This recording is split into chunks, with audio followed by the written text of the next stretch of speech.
Hello everyone, and welcome back to the Runeterra Report, Mastering Runeterra's weekly podcast, filling you in on everything you'll need to know for the upcoming week of Runeterra at a breakneck pace. I'm your host, Darwin, and I know, it's been a while. I apologize for my continued absence the last few months, the absence of the podcast. Between some complicated personal circumstance and many changes to the game that were quite difficult to plan around, keep up with, we had to temporarily put my pride and joy, the report, on the shelf. But with that being said, that was then, this is now, and we're back. I can't guarantee the same weekly release calendar, but in some form or another, we will be continuing the project, and we're really excited to keep bringing you these meta reviews. I couldn't be any happier to jump right back in and explore what you'll have to keep an eye on for the week of March 13th, 2023. But, a quick note before we get into things. As I said before, there have been a lot of changes to the game. Rotation's coming in only a few weeks, we have a whole slew of new cards to address, and the tournament format was completely reworked, introducing daily rumbles and Runeterra opens.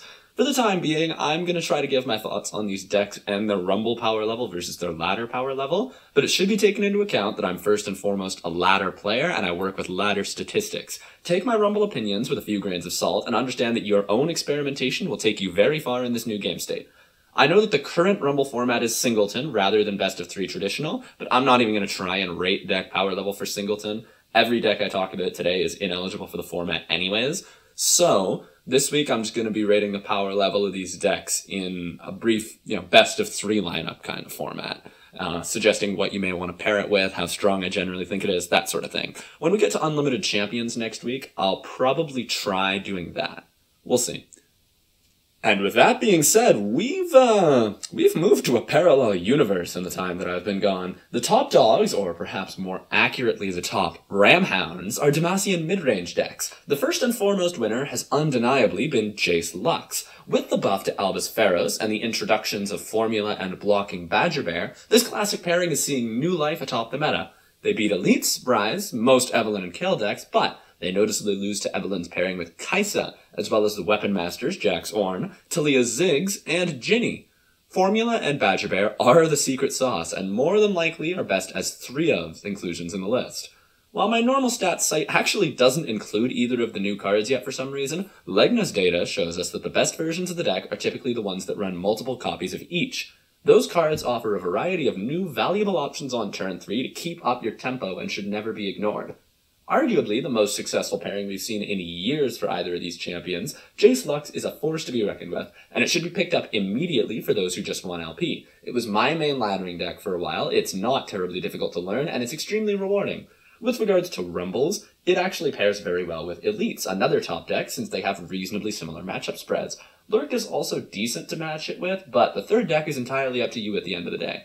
I think the strongest core in terms of raw power to bring to the current best of 3 format in terms of raw power level is going to be Jayce Lux, Elites, and a third deck of your choice.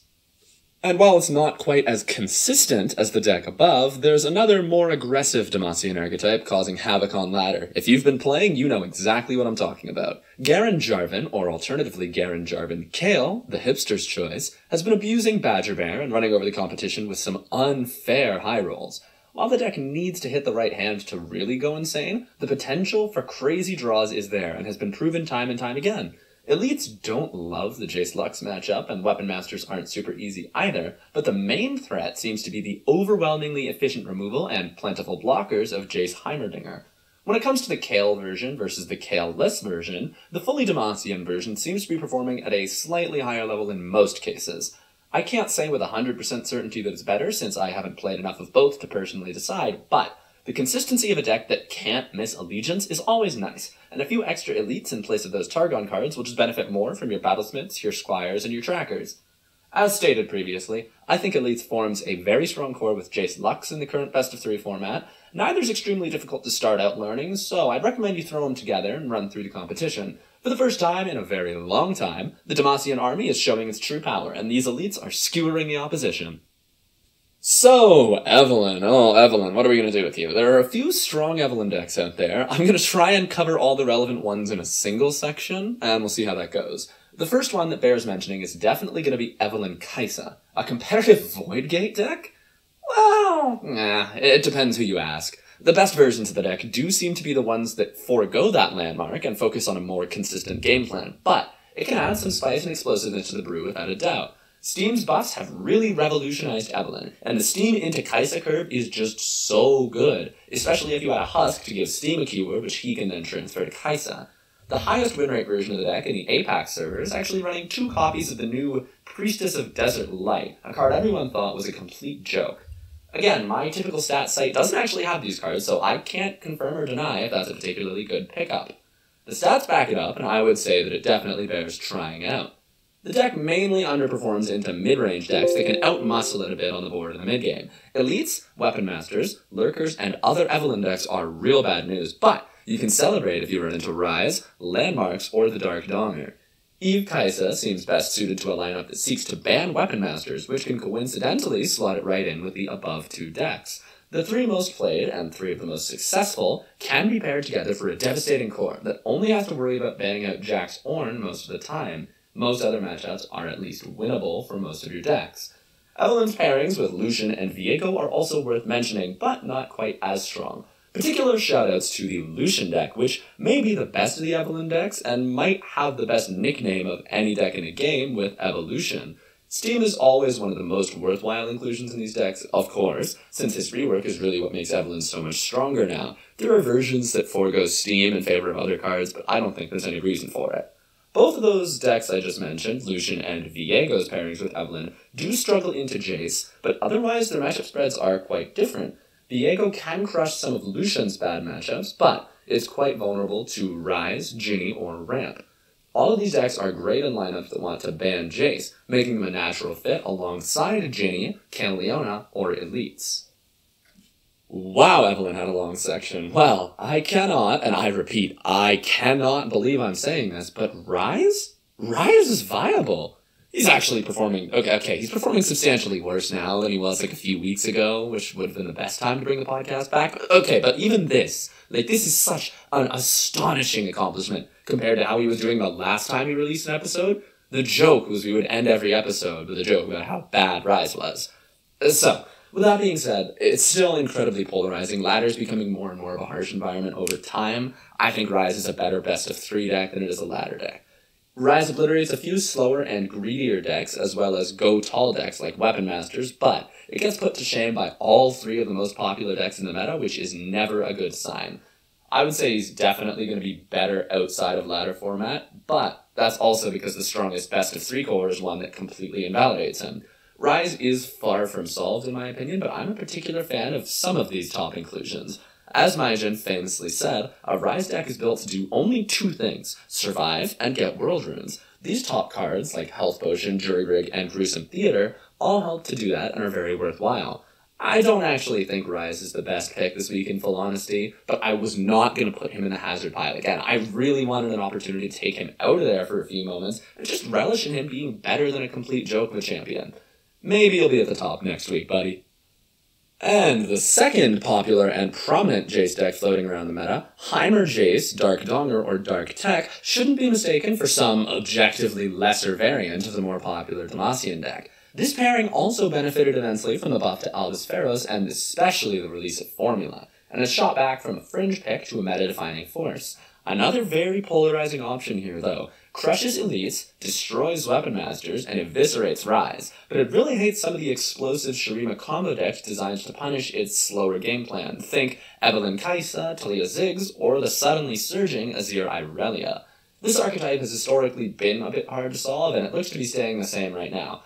Honestly, I can see value for just about every single card on the screen right now, even though only one of them has a play rate above 21%. Sorry for all the podcast listeners. You can look at the video later. And that deck is shelved from the internet and just start experimenting like crazy. Most techs will find value in this deck as long as there's a decent reason to include them. When it comes to Rumbles, Dark Donger will want to ally himself with any other decks that can bully out the same targets, Elites, Ryze, and Weapon Masters. Lurkers find themselves actually quite amenable to this idea, and they're probably the best combo to pair with Dark Tech in a core designed to ban Jayce, and pray to God that you don't run into any TaliZiggs landmark players. I really struggled to find a third deck, though, to cleanly complete that core based on my stats, so I leave that task to anybody brave enough to try. It wins a whole different set of matchups from its Demacian counterpart, and I believe that this iteration of Jayce absolutely warrants a try for anybody who enjoyed his pairing with the Blonde, the Broadwing, and the Badger Bear over in Demacia, but wants to try something a bit different. So, Jax and Ornn. The Weapon Masters have experienced a bizarre journey throughout the last few months. They were buffed around the start of the year, experienced very limited success, and promptly fell off a cliff to their doom. The deck has been a bad off-meta pick for a while now, but it's seen its resurgence lately as a counter to some of the most popular strategies in the game. Beating Jayce Lux, Elites, and Eve Kai'Sa while holding your own against the rest of the meta? These two actually do look quite decent right now. Darkdonger and Lurkers aren't the most favorable matchups, but everything outside of Ryze looks at least winnable among the most common matchups. Just don't play into Ryze. It's so doomed, guys. It is so doomed. Jax Ornn is an unfinished and unrefined deck in my opinion, but some options look potentially very strong. This Wild Claw's Ferocity inclusion, which suddenly creates a large overwhelm unit with a big equipment, seems very potent, and Harsh Winds is a great way to sell out the game against some of the dominant board-based decks. Okay, I've been wanting to say this for a while. I don't think I've said this on the podcast before. If you're playing an equipment deck in Freljord, don't run the Unforgiving Cold. When you have access to Harsh Winds, Unforgiving Cold is legitimately just a direct downgrade. It costs the same mana, it does the same thing, it's conditional, and you don't get to choose your targets. Okay, it does beat Spell Shield. That is like an important interaction against Rumble decks, because you can't Harsh Winds Rumble twice, whereas Unforgiving Cold will target Rumble twice and break his Spell Shield and still Frostbite him, but that one interaction just isn't worth the loss of flexibility. If you're going to run both, you can do that, at least run more copies of Harsh Winds. I digress, thank you for bearing with that little rant. Jax Ornn wants to be paired with other decks that can beat the two meta powerhouses in Demacia as well, potentially pairing it with EVELYNN Kai'Sa and TaliZiggs. Alternative options for that lineup are Rumble Vayne or any Kindred Shurima deck like Nasus or Nasus Senna. Alternatively, pairing specifically with Rumble Vayne and Talia Malphite enables the lineup to beat all three meta options, ensuring a clean sweep across the board and a favorable matchup against any lineup running at least two of those three. Specifically as a counter to the top three archetypes in the game, Jax and Ornn have regained plenty of their old value. So, if you remember anything about me, you probably remember how I felt about Lurkers. I typically despised that deck previously, and I only reluctantly included it outside of the Hazard Pile when I absolutely had to. The deck's matchup spread is complicated now, but in some ladder environments, or in best-of-3 lineups, there's immense value to be found from this luck-reliant pair. Brutally crushes Kayle Elites, Ryze, and the two most popular EVELYNN archetypes, and has unfair win rates against many of these weak fringe options. Slightly losing, but holds its own against Kayle-less Elites and the Jayce decks, and only really has to worry about TaliZiggs, Kayle Leona, and Mistwraiths among popular decks. And at this point, after the variety patch, calling Kayle Leona and Mistwraiths popular decks might be a stretch. I last advocated for this inclusion about several months ago, and I'll continue to sing the praises of Chamber of Renewal. Excellent card as a single copy to really empower your critical champions. 1 or 2 copies of Buried Armory can also be great. It's a ridiculous card with Rek'Sai, but be careful about including too many non-lurk cards and bricking your lurk odds. These landmarks are cool, but, handle with care. In Rumble lineups, Lurk is actually quite flexible. It can go with a deck trying to target Ryze, EVELYNN, or Weapon Masters, and it can hold its own in a lineup that tries to neutralize as many matchup spreads as possible and ensure clean games based on skill. Sort of like the old Plunder lineups. You just want to neutralize the board, neutralize the matchup spreads, and win off of being better than your opponent. As stated previously, this pairing is great with Dark Tech, Heimerdinger, Jayce, Shadow Isles. It can also be comboed with the returning Azir Irellia to absolutely stomp the piss out of Ryze players and still hold up well against Jayce and EVELYNN. Lurkers have made their way back into my good graces on the current patch, and they may just be here to stay. Seemingly omnipresent in some capacity throughout the last few months, TaliZiggs refuses to be held down and continues to show that it can absolutely blow out some slower decks. Holds the prestige of obliterating all of the most popular decks except for EVELYNN, but it can have some really nasty losing matchups as well. Safety Inspector was one of the best performing cards several months ago when I last reviewed the deck, and it continues to hold up that honor by the stats today. Rockbear Shepherd is also integral for some truly ridiculous combos, and I think the deck just loses too much potential by failing to include the Doob Lord. The deck is a good proposition on ladder, where its top 4 favorable matchups, so its top 4 matchups excluding EVELYNN Kai'Sa, combine for about 32% of the meta. Wow. It can most certainly work in best-of-3 lineups as well as a way to target Jayce Lux, Jayce Heimerdinger, or Elites.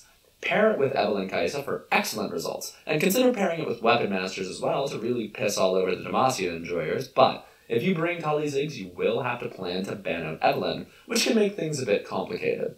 As always, a stable presence with some explosive matchups. Azir Irellia is back? Oh my god. The last time we saw this was during the reign of Nami Lee Sin many months ago. It came up as a fringe option and actually took home the North American seasonals, but the duo seems to have returned for one last hurrah before Irellia is promptly murdered out of existence by rotation later this month.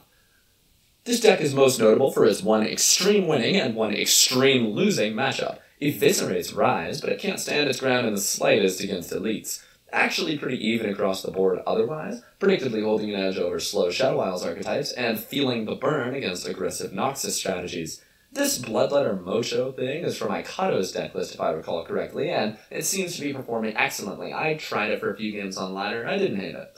I'm also a huge supporter of these Forsaken Bakai and Ancient Prep inclusions. This deck needs to get its pieces together as early as possible. Cheap predicts will aid you in that regard. In best of threes, you really only have one choice. Target Ryze, target Jayce, ban elites. Actually works great with ephemerals, which might be the only time you'll hear me suggest that deck here. It's not even popular enough to make the hazard pile. Also great with Uxan Varus, Rumble Vayne, Landmarks, and EVELYNN Kai'Sa. It's good to see this old pair temporarily reunite before Irellia is unceremoniously killed, and I hope somebody can pull out decent success including this deck in a lineup. It can be quite flexible, so long as elites are kept way out of the situation.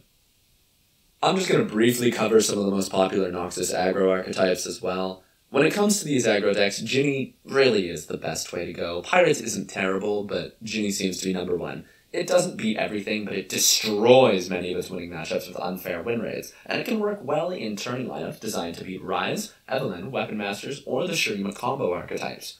Pirates are decent in this regard as well. They have a huge advantage over Jayce in addition to the aforementioned contenders, but they have some really nasty looking odds against less popular fringe options. It's up to preference. I'm leaning slightly towards Ginny, but if you really don't like the play pattern of Ginny, you're still good to play Pirates on ladder.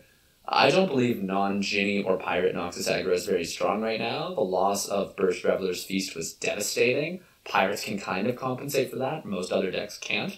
At the end of the day, these decks will always pick up quick wins by bullying out new archetypes, so their win rates will look more favorable. Aw, guys, I'm so excited. It's been so long. So, I'd say that's probably it for the strongest and most competitive archetypes in the game, and you all know what that means. God, it's been a while. Welcome, my friends, to the Radioactive Hazard Pile. And if you're new, if you weren't here in the first round of the podcast, yeah, that's the name of the segment. The RHP has missed you, and I've missed it all the same. When it comes to putrid decks with terrible win rates, we've got plenty of meme to explore this week. First up on the list is the old favorite Sundisk. Has a few even matchups in its spread, but being even or drastically losing to most of the meta isn't a great spot. Maybe good in some specific Rumble lineups, but I struggle to buy it. Next up are the mischievous Marai decks. While these can actually be quite decent when mastered, they're just not worth the hassle of picking up and learning if LP or quick gauntlet wins are your goal. TF Sarah Victor, Mono TF PNZ, and TF Targon are very difficult decks to play for mediocre reward. After I wrote this script, in the few days since it's been, we have seen a few other mischievous Marai decks pop up, in particular Varus Fizz and Snapvines. Those might be decent. I think it's a bit too early to tell. If you really like the card Mischievous Marai, but you don't want to learn any of those decks I just mentioned, keep an eye on ladder, see what pops up. I think the Varus deck in particular could be really strong.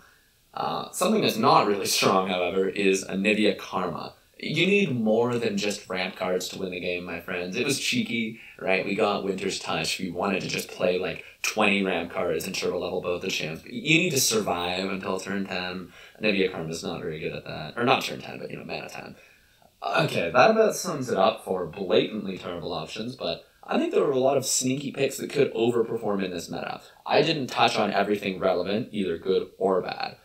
Check the stats sites. Play what you find interesting, and see if you can discover something new.